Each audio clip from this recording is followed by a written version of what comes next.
What's up, investors? Chase here from the Note MBA podcast. On this week's episode, we talk about buying an entire tape from a hedge fund. We talk a little bit about our appearance out at Note Expo coming up in a couple of weeks. We talk about Robbie's business and life coach having an event. We talk about some things happening out in Kansas City with some different deals. We come back to Ohio, which is a ton of fun. We just love the state of Ohio right now.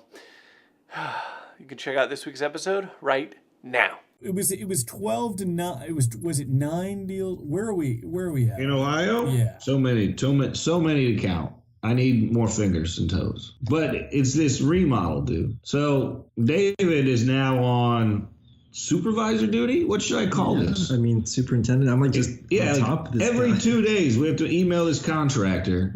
Every 2 days. First, seconds, performing, non-performing? What the f***? Note buyers, when it seems like you're in this business alone, know Chase, Robert, and the rest of their tribe are at it every week. They're bringing updates from their own note businesses as they work to find, fund, and finish deals. Follow along as they share their grassroots education with you, tuition free. If you'd like to know more about what they do and to download the entire back catalog, check out notemba.com. Now, here are your hosts, Chase Thompson and Robert Woods. Hey everybody, welcome to the Note MBA podcast, your home for note investing on iTunes. I am Chase Thompson, and joined this week by Mr. Robert Woods and David Galinsky. Fellas, thank you so much. Hello. How is it going? Man, it's going extremely well, though I know that my two counterparts on the other side of the mic are quite hangry. They're quite hangry at this point, a little bit of hungry, a little bit of angry.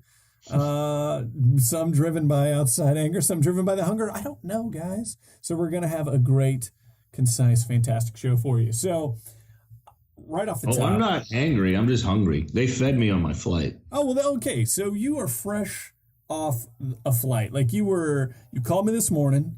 You were literally boarding. You had to put the phone on speaker because you had to do like the beep beep with your ticket, trying to find it and all that business, right? And then you're like, I'm not going to be able to be a part of today's show, da-da-da. And then you land and you're like, man, I'm going to do this. So I appreciate that, bud. Got to hustle home. Well, I think down. Yeah, it's not the hangry. It's the, I never use an alarm clock almost ever. And I wanted to get back home. I just got back from a day trip and my flight was at 6. My mother's live in the middle of nowhere. So it is an hour drive to the airport. So I was up at 4 a.m. and I had gone to bed at midnight. And the day before, I woke up at 4 o'clock and started working, which is how I ended up in Kansas City anyway, because Monday I started my day in Orlando. I feel like we don't. You just need it. We need a camera crew, David. We need to start doing like a little. Like a daily V, for Gary V. We need to do the Daily Woods, the Morning Wood. Anyway, that's right. The Morning Wood. The Morning Wood. I love it. Good name. That's the new show title. I'll give you some audio real quick because it's not going to be a good one, but. Morning, guys. It's 5:30, and I get that I look a little rough. I woke up at about 4:30, and I was thinking about a deal that we are getting ready to close on. And I need to go check it out. We haven't done a day in the life video, so hopefully I can clean up. But I have a little breakfast, a little scrambled eggs, a little coffee, a little orange juice, and then head to the airport. I'll see you guys in a bit. Tell me there's more footage, Mr. Woods. There's some. I could have done a little more. I got a little sidetracked. Plus, I was hanging out with my mom, and she didn't like me giving her a hard time on video. So she wouldn't let me record anything if she was around. She just, she didn't want me showing her age. I told her it doesn't add 10 pounds. I was like, it's an iPhone. They edited it off, sweetheart. I'll thin you up on this thing. Yeah, well, listen, you tell her I'm a great editor. I want that footage. We need to do another day in the life. We're going to get him going. So, yeah, that was the day yesterday, doing a little on the ground, little boots on the ground research. Okay, so before the boots on the ground research, because I want to hear a little bit about what's going on in KC. You teased out before we even started recording something about a foundation that I'm fascinated to hear about. But recently I was looking at we're looking at tapes, looking at, we're constantly doing due diligence on deals, whether or not we pull the trigger or not, whether we're submitting bids or not. We're constantly just kind of running through this. And over the past, I don't know, couple of weeks, I just had gotten so annoyed, right? With we had submitted so many bids, done so much due diligence on deals that we had either lost because outbidding, or once it finally came to, they weren't willing to fade down based off of taxes that we found, anything, all the things in between. We just weren't able to get as many deals closed as we wanted to based on a few different factors. So we're talking, and I'm like, man, I just want to buy a whole tape. I just want to buy a whole tape. It's got to fit a certain parameter, right? I can't buy one of these 200 asset tapes at this point, presumably, I guess, unless one comes across that's worth swinging at. But it's got to, it's got to hit certain parameters for states, for performing, for non-performing, for valuations, just all this kind of stuff. And a tape came across that was like this was the one. Everything looks like it's lined up, and everything was good. And so the initial due diligence on almost every asset on this tape was like, okay, this looks good. This looks like something that we'll be able to swing at. This will be really great.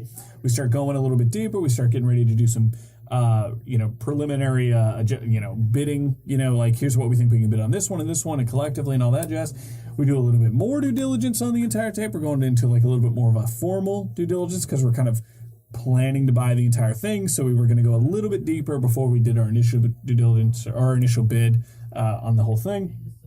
And everything started to look great. It went from good to great. One of the deals looked like the hedge fund had undervalued it by about half. It was worth $6, but they thought the value was $35 or $350. And it was just looking great. I was like, I think we could acquire this for the value of just one of the assets. It was crazy. And then we did just a little bit more, and almost every asset fell apart. Not we talked ourselves out of it. We were ready to go. But then we were like, maybe we've got some rose-colored glasses. Maybe we're just, went from good to great. We're ready to swing the bat. This looks fantastic. And almost every single asset fell apart. It was crazy. We were hearing back from agents on some that we had called that whoever it was that did, your BPO valuations, they're way off. One deal we had missed on a portion of the tape that showed the maturity date, and the maturity date was 3 years old on the entire note. So I don't even know what anyone can do with that per a statute, a limitation situation in that state. I have no idea why it's even on the tape at all. And we had missed it, so I can only imagine over the course of trying to do due diligence on the entire thing. So that would have been terrible. But in our excitement to try to do this entire gig, initials look good. A little bit of due diligence made it look great, and just a little bit more fine-tuned, and it looked like shit. It was terrible.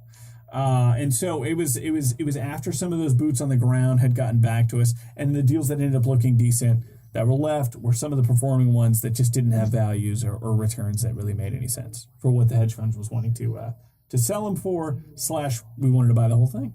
So it was a really fascinating exercise, and I feel like it's something that we might continue to do almost indefinitely. If something comes in that looks like it's within parameter X and Y, almost price it out as if we're going to buy the whole thing. Because if there had been, if half of what had sucked been good, I think it still would have been something we could have taken a swing at, barring things like the completely recapable statute of limitations deals and what have you. But yeah, it was a fascinating. It was it was a way better exercise than doing the due diligence on the 3 on the tape that would have fit, say, what we wanted.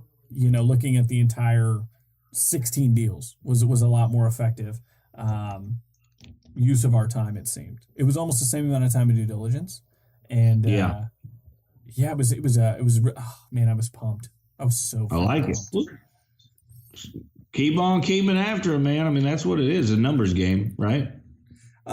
Yes. I feel like that's 100% true. I suppose, right? You're not going to nail every deal right to the wall, but I feel like, to a certain extent, sometimes it's freaking frustrating.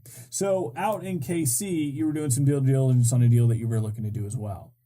Yeah, well, Kansas City is interesting for a couple parts. One, I was intrigued by it because Mama Dukes lives out there, so I can go hang out.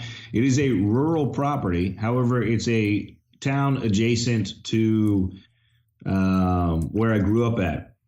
And so it was easy to send Mom for the first go-round. But I know there were some foundation issues from a picture she had sent me. So I had teed it up for her to go check out the property. And when I woke up yesterday, I kind of got online and flights weren't crazy. And I was like, I should probably just go check this out and hang out with her for the day. So I hopped on a flight and sent a text message. It was like, I land at 11. Let me know if you're picking me up. If not, I'm getting a rental car. But we got out there and checked the property out and got into it. And I'm glad I did. It has a unique opportunity to learn. It has a rock foundation that has an issue that needs to be addressed at some point here. And I've never done a rock foundation issue. I've got a friend here in Orlando that's got a post and beam house, but that's on concrete pylon blockings. Yeah, so the house was built in 45, and in Florida, in Kansas, they used a lot of rock walls to create foundations. Interesting. If you go to KU, Kansas University in Lawrence, you go to some of the bars that are the old bars that are connected on the streets, you'll see some of the exposed rock walls that they use to build those places up. They're crazy old, but obviously it's some sort of a soil issue for having a foundation problem. So we need to get that figured out and get it pinned down or do something. But one of the other things that I was saying was unique about that deal, not just what we're going to need to do with the property. Thankfully, it's a vacant property in a small town, so it'll be very easy to get it renovated, taken care of. It's not Chicago. I'm not worried about someone coming in and ripping the copper out or vandalizing the property. It's one of those small towns where the neighbor probably just knows your mom's name and phone number if you get caught running around being an idiot. But the other thing that was interesting about it is I'm going to close on it this week. My first bid on this asset was in August. Oh, wow. So all from the same seller. It's from the same seller. Yeah, directly from the same seller. And I'd put in an initial bid. And what was interesting is, the fund that I was buying this from's got a new asset manager. So we went back and forth, and he wanted a significant jump up for my pricing. And I said, hey, my pricing is my pricing. I did my due diligence. Here's the pictures. Here's why. Here's my quotes. Here's what it is. Here's why your BPO is wrong. Here's my price. And they just, they were just doing the thing back and forth. Oh, we've got somebody else at X. Can you give me your highest and best? And I was like, I already did when I gave you my original offer. So that was August. We don't have anything. September tape comes out. Oh, and mind you, I think this was originally on an asset I got. It was the very beginning of August. So when I put it in. September new tape comes out. Asset's still there. I'd heard that they were, under contract and people were doing due diligence, but obviously, that didn't work out. So followed up, same cat and mouse, nothing came of it. So about 2 weeks later, I will tell you I did maybe try a little sneaky trick and emailed somebody else at the fund and sent them a note because it's somebody else I've done business with just to see is this asset still available. And the email got sidetracked back to the original person because that person is no longer there, I guess. So I was just like, oh, okay. But what was interesting in that email, I had lowered my offer $4,000. Oh, wow. Because I had noticed it had been on the market for another month. Yeah. Same cat and mouse. Oh, we got somebody interested. Can you come up to this price? Nope. My price is my price. This is my price. This is why it's wrong. This is my thoughts. Here's the pictures again. Let's go back over it. So then comes October, tape comes out again, and I see the asset again. And I was just like, what are we doing? What are we doing? So I sent an email.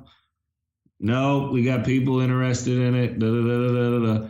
And then about 8 or 9 days later, I get an email. They were trying to close out, and what's my highest and best can I get? And it gives me a number, again, higher than what I did.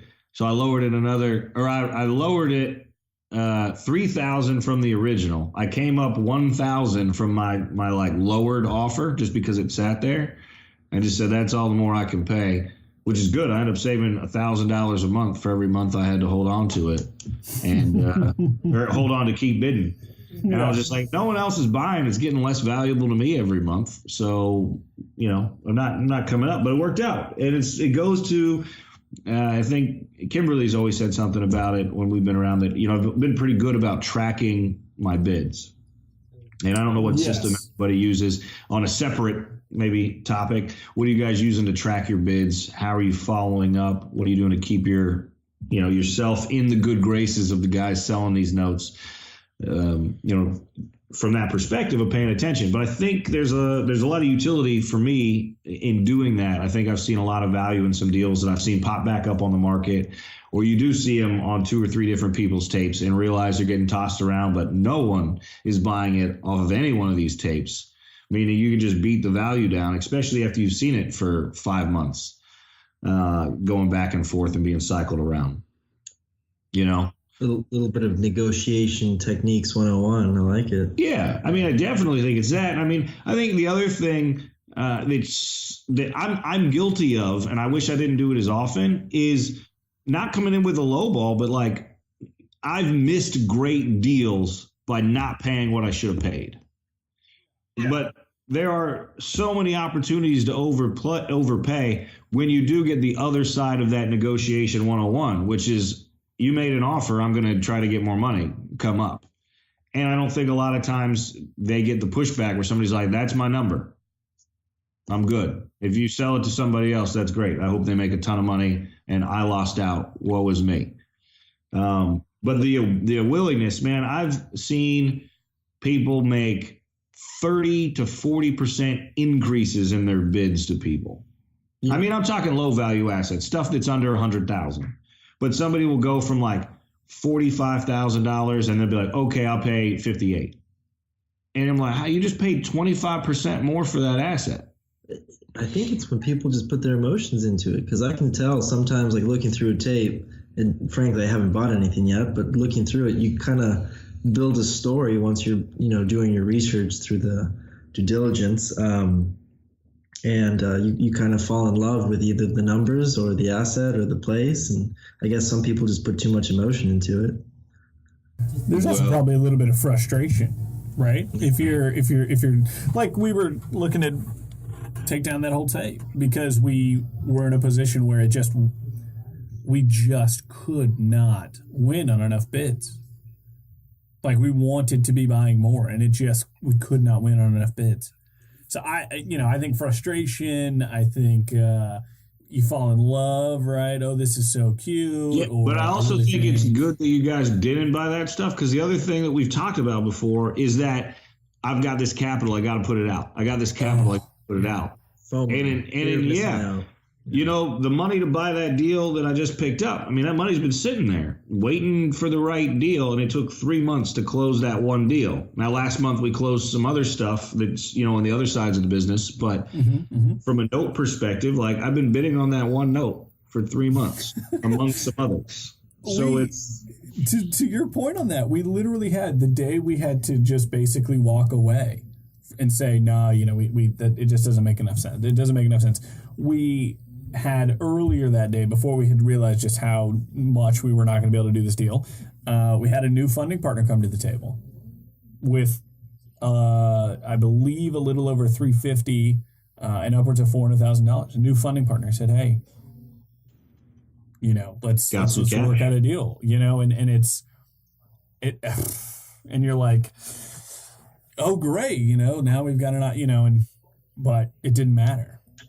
Like you talk about David, you talk about like falling in love or telling a story, or they're like, well, maybe we got a new funny partner. It's it's like the fear of missing out too, right? Like you've got the and you don't want to miss out on the opportunity, but it's smarter to just walk away.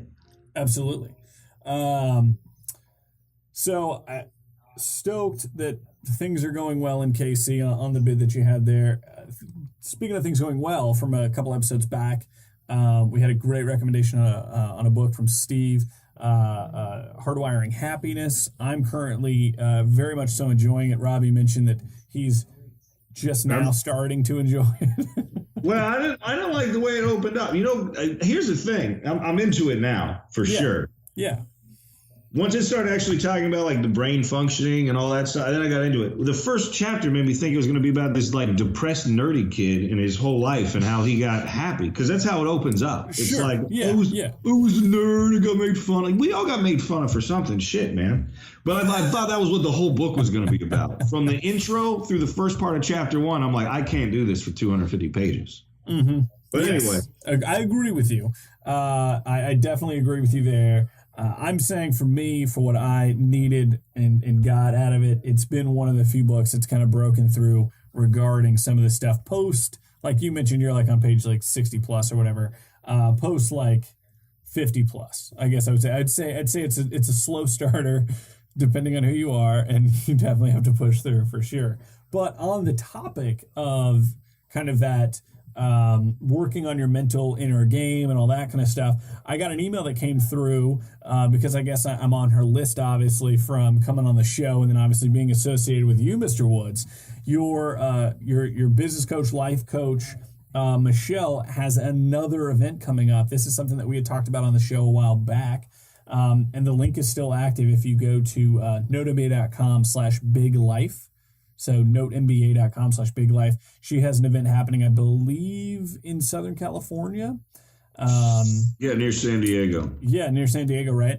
And this is one of those events where you get an opportunity to kind of dive in, work on that inner business, work on kind of discovering what might be slowing you down, kind of blocking you maybe from some of those bigger business successes or profits, or just different things that might be going on, right? Like you can have the best systems and strategies, but if you've got these mental blocks or your inner game isn't going to be, isn't working up to where you feel like you can be working up to, might be something to check out. And so I email came through, and I know that she's done some good stuff in your life. I know that we've got some listeners that are now working with her that became associated with her through the show, and they're seeing some really good stuff. It's been great. Actually, I had my call with Michelle yesterday. We had to push it because I was traveling, but we talked yesterday. And the thing that I don't know who everybody else is using. Maybe some people are just so good they don't need that sounding board. But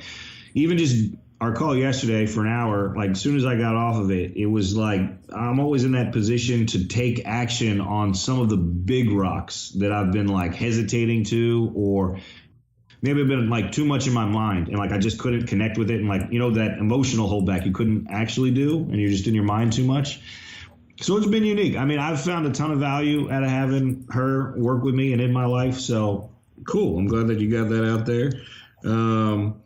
What else we got? Hardwiring happiness. So I'm going to go back to that subject that you were just on, only because I had a note here that said Ohio remodel.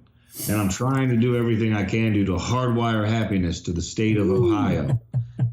Hey, I'm flying to the state of Ohio later this week. I don't want to hijack what you're saying, but I will be in Ohio Thursday, Friday, Saturday. So if you're a listener of the show and you're in the Ohio area, or if maybe you've got an asset in the Dayton area specifically, which is where I will be, shoot it over to us, and I'll take I can take a look at it if it's if I have time to do so, or if you're in the Dayton or I guess you fly into Columbus. I'm flying into Columbus and then driving to Dayton area. Let me know. We may be able to hook up, grab some lunch. Either way, continuing on, please seed the state of Ohio with happiness, as I will be there later this week, Mr. Woods. Good. I got some property I need you to look at. It always seems to be the case. So you're. It was 12 to 9. Was it 9 deals? Where are we at on that? How many more are left? In Ohio? Yeah.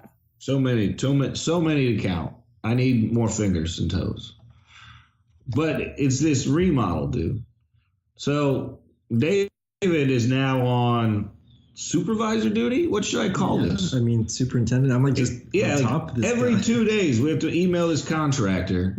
Every 2 days there's another response to some issue that was like, oh, I was here, I couldn't take pictures, or oh, we didn't get updates, or oh, this happened. And then last weekend, I get a text that says, or an email that says, oh, well, my crews are working on some other properties because the weather's nice.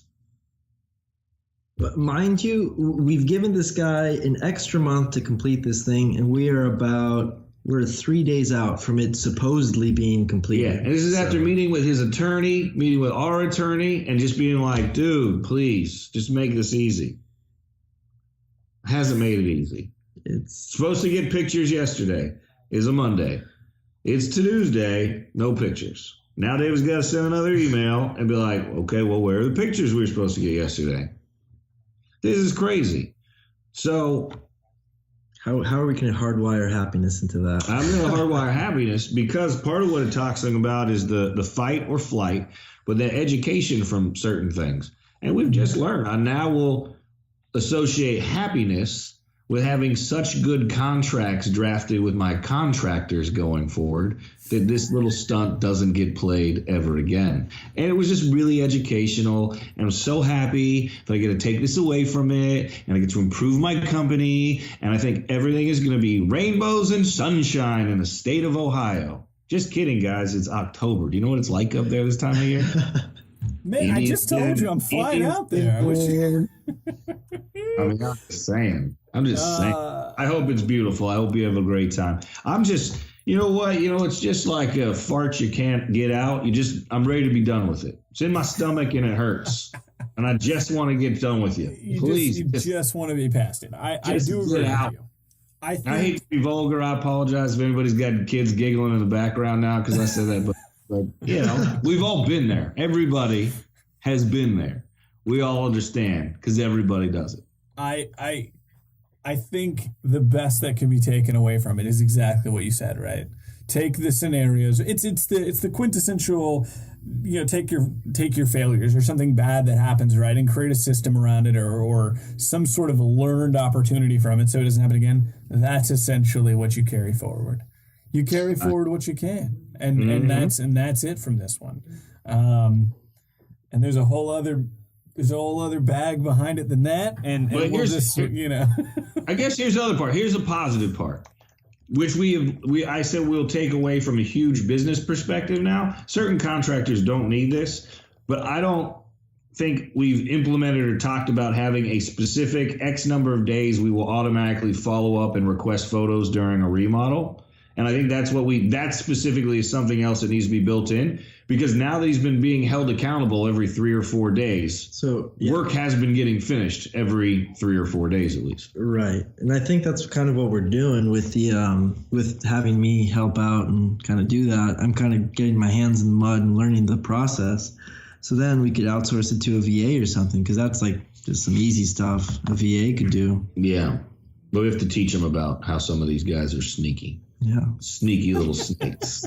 Sneaky little guys. Sneaky slithery. Very nice. There's a good joke in there. Mm-hmm. Somewhere. What else we got? We got Note Expo. You traveling for that? Are you going? You're going? Yeah, so Note Expo will be out there for that event if you've been thinking about headed out there but have not picked up your ticket. NoteMBA.com/Note Expo. That'll get you $200 off, I think, is what. That's where I'm going to buy my ticket, Chase. Is it? NoteMBA.com/Note Expo. So that's a great event. We've actually met a ton of really awesome people out there. It's where we got acquainted with Darren Bloomquist from Realty Track and a bunch of other really great listeners of the show. Did a ton of fantastic networking with the two opportunities. A bunch of great investors. But yeah, a bunch of great investors. It's a killer event. If anybody wants to meet me, I'll actually show up to this one. Mr. Galinsky will be there. For anybody looking to meet the newest edition of the Note MBA team, you have an opportunity to do so. Rumor has it that there will be more starting this year and moving forward, a little bit more of I don't know if it's more of a focus per se, but they will be spending a little bit more time on the seller finance world of paper and notes, as it were.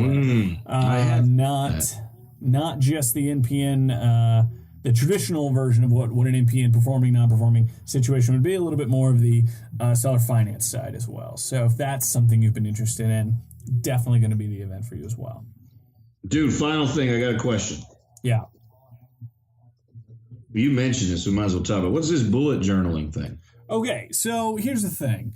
I have found a ton of success recently with a little strategy that came from, I actually shared it in today's, or this week's newsletter that went out, the Note MBA Insider newsletter that we send out every week. Someone had brought to my attention this little 10-10-10 decision-making method, strategy, as it were. And it's essentially when you come up to a decision that's not a clear yes, clear no, you're kind of deliberating one way or the other, what have you. You essentially ask yourself, how am I going to feel about my decision, this decision in 10 minutes, 10 months, and 10 years, right? And this has been quite helpful for me recently in my continued, since pretty much we started this show, effort at finally controlling weight loss. This thing that's been such a looming, difficult thing for me to do. And this small strategy, this 10-10-10 strategy, has helped me out tremendously with this particular problem that I've been having. So I've also been having a kind of a scheduling nightmare, as it were, in my life recently. I just can't find the style that is working for me. I tried to getting things done, the GTD, I tried that. Robbie has this really awesome, it's like a full month and then the weeks of the month scheduler that he has that he kind of carried with him when he was here in Dallas. So I went and got old one of those. man written one, because I like to write stuff down. Yeah, I tried that thing. It didn't really work. I've tried as many things as I could possibly imagine. And this bullet journaling popped onto my radar recently as probably about a week ago. I've done very little research on it. I know there's basically two styles, as we talked about before we hit record. One is the elaborately dolled up kind of daily journal that at a certain point, like David mentioned, you spend an hour on your journal and now you've kind of lost all that productivity time you saved. There's that version, and there's the engineering version, which is a very just, let's get this done and get out kind of thing. I'm more interested in that. But I just wanted to bring it to the listener. If you know anything about the bullet journal at all, if you've tried the strategy, that's all. I'm currently at an impasse when it comes to the scheduling and how to kind of track the day-to-day and all that kind of stuff. I haven't really found something that works for me, and I've tried a bunch of different stuff. And so it's just apparently it's effective for who it's effective for, and I just wanted to know if anybody else has found any good use in it. That's all. All righty. Well, I mean, I guess it's always interesting to hear how people are keeping track of their schedules between their phone and their email, if they're linked up. Plus, you've got natural appointments that you forget to write down, or the consistent weekly ones that, maybe you don't have your phone with you, what's going on.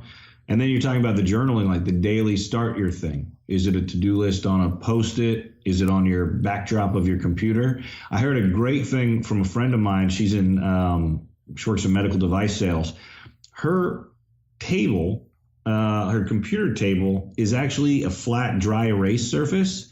And she puts everything that immediately needs to be done that day that either makes her money or solves a problem that's losing money right where her hands would go. So she basically will smear ink all over her arm and her hands if she doesn't get that out of the way. I like that. That's pretty dope. I saw a laptop shell, kind of like a little laptop back. That was a dry erase back. So like essentially you could just kind of like close your laptop real quick and like write out a thing. And if you don't get it done, essentially it's the same thing when you go to load it up in a bag. If you travel, I'm constantly putting mine in and out of my backpack. You'll lose it. So it's either it's essentially kind of the similar thing. Get it done, or else it's going to get smeared all over the inside of your backpack, and you'll lose whatever the note was. But I like that. I like that strategy. So anyway, it was just a question. That was more of a poll out to the audience on if they've heard of it and if it's been at all useful. I mean, we're getting such great feedback, the hardwiring of happiness and all the other greatness that is that's coming through from the audience and the community. I thought I'd put it out there. Yeah, it looks like everybody's got some homework. Tell us how they track their deals, how they track their time, and if they know Eddie Speed. No, I'm just kidding. We should find out if I should remodel my RV. Oh, yeah. The Beast. So I bought the Beast. Beast was $5,000. Okay, the Beast is the Beast. It's a '73 Chevy Sports Coach RV. Okay. Got it from I bought it like maybe not in the most sober mode. We'll just leave it at that. Okay, let's not make Tell me that the Beast made it into the daily video. No, the Beast it was in LA like a month ago. Oh, it's and still I drove out it there. a couple months ago. And I drove it to Tucson to get it looked at. Okay. I thought it had made it all the way to KC by now. No, it's in Tucson right now. And these like $6,000 worth of repairs, which it's not the number. It's the fact that it's not going to be worth $11,000, which is what I'll have into it when I'm finished. And do I save the money and get rid of the Beast and just call it a bad idea? Do I waste money into a depreciating asset, recreational vehicle for fun? I'm at a loss as to what to do. I think Liz and Dennis would tell me just go buy a brand new one and come hang out with them. But that's going to cost more too. Theirs is pretty baller. They got a pretty sweet ride there. So you want feedback on the Beast? Yeah, maybe the first person that responds, I'll just do whatever they say. I think we should make more decisions that way. I think that's a pretty good rate. I think the ones that basically have no real negative consequences should be made that way. Like that's okay. Like when you go to a restaurant and you're like, do I get the chicken or the steak? And I'm like, oh, you just pick. Like you're not going to go wrong. You get one of the two choices. They'll both work. They're both going to work out. Watching Robbie order at a restaurant is a whole other thing. If you are at all interested in seeing Robbie order at a restaurant because you're buying him dinner, you can do so at Note Expo. Head over to www.notenba.com/NoteExpo to get $200 off. That's where I'll be buying my ticket, Chase. I love it. I think so too. Yes. Gentlemen, I appreciate it very much. Thank you. Just so everybody knows, we're also not getting a financial kickback for the sale of our Note Expo tickets. All donations will go to the Girl Scouts of America's Dallas-based association so Robbie can buy Thin Mints. Thin Mints. I'm more of a s'mores guy. But anyway. You would be. What? Wait, Glinsky, what are you still have Thin Mints in my freezer. Oh, you know what you need to do when you come out to Dallas? You need to bring those with you, and then my wife will be your best friend for life. Too late. Yeah, it's extra true. Best friend. That's but now we can get like a BFF jean jacket. Or like matching jean jackets. She was literally talking about wanting a jean jacket 2 days ago. I don't know how you know that. It's actually quite a bother that you would know that. Let's just say I have a different lady friend, not your wife, that has a jean jacket. That is a BFF jean jacket that she has with her best friend. Wow. And you know what? You can't help but smile. I can't even with Can't that help right but now. smile. Thank you so much, fellas. As always, thank you so much for listening to the show. If this is your first time here, head over to iTunes, give us a rating, give us a review, and of course subscribe. Everything that we've talked about will fortunately and sometimes unfortunately be at the show notes over at notemba.com. All the links, everything, all the books, all the goodness. And remember, tell 5 other people you know this week about the Note MBA podcast. We'll catch you guys next week. Take it easy, guys. Thanks for listening. See you later.